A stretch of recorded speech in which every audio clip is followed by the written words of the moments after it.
हल्दी मेहंदी के दिन आज तो सब गीत गवाई हमारा एक दिन खाली आज जेबो के नहीं कालो के कार्यक्रम बा तो पूरा काल कर्मठ के गीत गाई। आप 2 गीत गाना, एक गीत मेरे तरफ से गा दो सभी बेटियों के लिए। एक बेटी अपने बाप से कहती है जब शादी तय होता है, शादी तय करने जाता है तो बेटी एक बाप से कहती है, ये चंदन तिवारी की गाना है। चंदन तिवारी मेरी बेटी की तरह थी। चंदन तिवारी के नाम सुने होंगे आप लोग, याद है ना?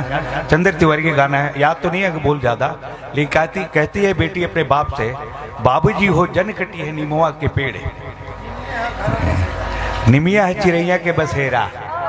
बसेल की ना गा दी है, फिर गाओ।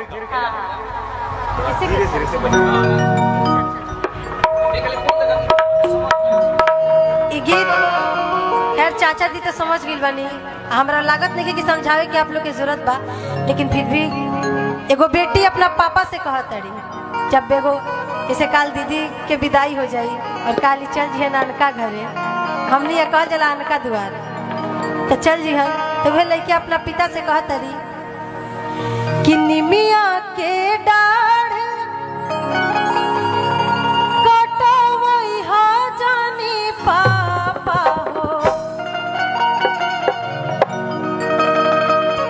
निमिया चिड़ैया के बाढ़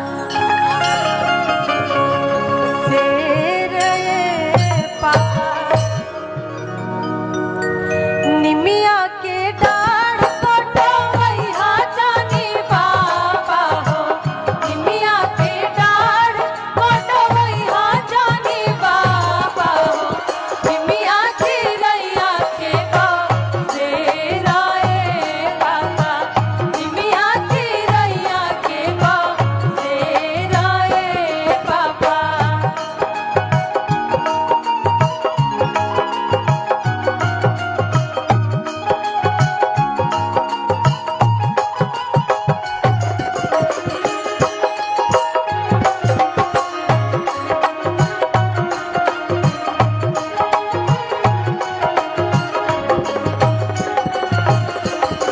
के कहता दीदी कहते दीदी राव नाम का